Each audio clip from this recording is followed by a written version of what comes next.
Caseus. Jedi Apprentice. Chapter 4. The following weeks of training were far more strenuous than Caseus originally anticipated. Master Takai had begun teaching Caseus more advanced skills and techniques, frequently sending him to other masters in the temple for lessons of flying, negotiations, and basic repairs for droids, starships, and speeders. On top of this, Master Dralig's lessons on Form 2 combat were drawing every ounce of energy he could muster, and he was still expected to continue researching for hours on end about the ins and outs of the form. By the end of the month, however, Caseus saw noted improvements not only in his technique, but his balance and control. Even Corbyn showed significant growth in his skills and his patience. Caseus figured that Master Drawbach's lessons must have accomplished something. On top of everything else, Sarah seemed less confrontational around Caseus, though she would happily correct his technique every chance she could. After a particularly grueling session under Master Dralig, the students were dismissed, and Caseus and Corbyn had enough free time to relax on the temple steps. The sooner we move to Form 3, the better. Caseus agreed. Yeah, at least I have some experience in that style. Though knowing Master Dralig, he'll find a way to make the lessons just as difficult. So, what kind of stuff have you been learning from Master Dravok? Lots of things. He says the most important thing to learn in his area of work is patience. There's so much waiting involved when you're trying to catch criminals on the act. I didn't see it personally, but he says that there are some pirates in the lower levels smuggling dioxis into the city. Dioxis? That stuff is lethal. They could cause a lot of trouble with that kind of poison. Well, he says the Senate has been informed and security is tightened like crazy. But if anyone can put a stop to it, he can. The guy's definitely seen his fair share of action, I'll tell you that. Yeah, I picked up on that by just looking at him. How do you think he got those scars on his face, do you think?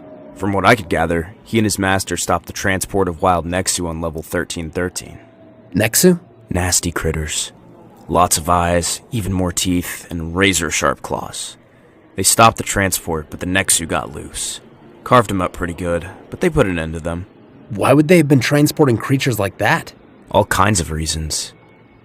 Some high-level crime lords like to keep them as pets.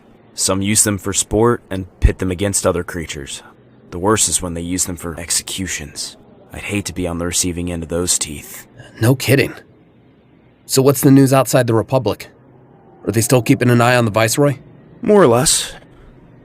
Ever since their trade federation was shut down after the Naboo invasion, Newt Gunray has been keeping a pretty low profile. I doubt he's turned a new leaf, but I don't think many in the Senate see him as much of a threat anymore. Heard that Queen Amidala is considering joining the Senate once her term's up. I think she'd be a great asset to the Republic. That whole business on Naboo really strengthened her people's trust in her. Personally, I try to keep out of politics. It just complicates things and holds back real progress. Real progress? Yeah. Think about it, Caseus. We're supposed to help people, right? No matter who they are or what they believe. But the Republic sets up rules for us on who we're allowed to help and when. By the time we're allowed to take action, sometimes it's too late. We shouldn't be subservient to the Republic's rules on which people deserve help. On some level, I agree with you. But our allegiance is to democracy. The rights of all people to be free and make their own way in the galaxy. Right now, the Republic is the best option we have. As long as they're keeping peace in the galaxy, we should aid in their efforts however we can. Maybe. I gotta get going. I have another lesson pretty soon. Okay. See you later. Corbyn left Caseus sitting alone. Just as he began to take in the scenery, his comlink began to beep. Picking it up, Caseus answered. Hello? Caseus, report to your quarters immediately and do not leave until further notice. Master? Is something wrong? Do as I say, Caseus. That's an order.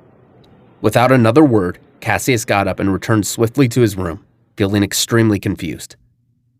Sitting on his bed, he wondered what in the world was happening that he had to report to his chambers with no explanation. After an hour, there was a knock on Caseus' door. Come in. Master Takai entered his room and stood in front of him, a very grim look on her stern face. Master, what's going on? The temple is currently on lockdown. What? Why? Temple security located a Dioxis bomb planted in the archives. Are you serious? Who put it there? We're trying to figure that out. Master Dravok is currently working with the temple security to discover the identity of the culprit. As of now, the bomb has been deactivated, and the evidence is being turned over to city security for further investigation tomorrow. You and the other students are to remain in your quarters until we can determine that no other bombs have been planted. What about the security recordings? Didn't they capture the perpetrator? We have our temple security looking through the recordings. But whoever perpetrated this attack has managed to avoid being spotted. What's more disturbing is that we currently have no suspects. Who would try to attack the temple? I know we have enemies, but who would attempt to strike here at the center of the Order? Caseus. Oftentimes, the threat within is greater than the threat on the outside. You think a Jedi might have done this?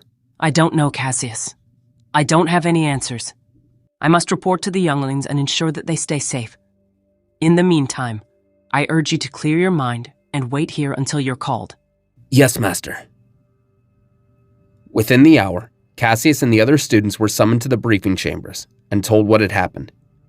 Dravok was there with a few members of the High Council. An attempt on the safety of our temple has been thwarted. Who perpetrated this attack we cannot say. But we must thank the Force that no one was hurt. My team and I recently discovered that Dioxis weaponry was being traded in the lower levels of the city. We were under the impression that we prevented these weapons from being sold to dangerous individuals. Unfortunately, it appears as though several deadly canisters of Dioxis have eluded us and made their way into dangerous hands. Rest assured, we will not rest until each one has been recovered. In the meantime, I strongly recommend caution to all. Constant vigilance is key to your safety and the safety of your fellow Jedi. Please, return to your normal lives, and may the Force be with you all. The meeting was adjourned, and those in attendance swiftly returned to their normal duties. Caseus walked with Corbyn as they made their way to the training grounds for their lessons. Who in their right mind would try to attack us here? They're either brave or stupid. Well, the two aren't mutually exclusive. I mean, you're a prime example of that. I think Master Dravok is right, though. We need to be on our toes. Agreed. Hey! Caseus and Corbyn turned to see Sarah leaning on a temple pillar. So, who do you guys think is responsible? No clue, but it has to have been someone with a real hatred of the Jedi. Well, that doesn't narrow it down much. It would also have to be someone who knows the temple inside and out to be able to avoid being captured by the security cameras. I talked to Master Dravok about that before the briefing. According to him and Master Dralig, that could be a number of people. Every temple guard and everyone working security is going to be brought in for questioning. Wait. What about Dravok? You don't think he had anything to do with this, do you? It couldn't have been Dravok. He was in the lower levels when it was planted. It has to have been someone else. Someone with ties to the underbelly of the city. Well, we can talk about this later. We should get to Master Dralig's session. The three pupils then made their way outside to the courtyard, where Master Dralig was waiting. I sincerely hope you have all done your research. Your skills in Form 2 will be tested today before we begin our studies on Form 3. Recent events have caused a commotion in the temple, but you will be expected to continue your studies while our security deals with things. The Padawans nodded and sat in the circle. I'm fully aware that none of you are masters in this form. This class is not about mastery of any one form, but gaining a deeper knowledge of each one. Each of you has shown a competent knowledge of Form 2 thus far. Today you will be pitted against each other, utilizing what you have learned. Corbyn, Caseus, perhaps the two of you would be so kind as to be our first volunteers. Caseus and Corbyn nodded, stepping into the dueling circle. Caseus was excited. The last time he sparred with Corbyn was years ago when they were younglings, learning the bare basics of wielding a lightsaber. He was curious to see how this fight would turn out. Corbyn, Caseus, ignite your weapons. Corbyn and Caseus both switched on their sabers. The shining emerald blade of Caseus pointed downward in a standard Form 2 position. Corbyn took his stance with a signature Makashi salute, his deep indigo blade humming with energy in front of his face. Ready? The two pupils nodded. Begin. Corbyn and Caseus began circling each other as two predators would in the jungle, each waiting for the precise opportunity to strike.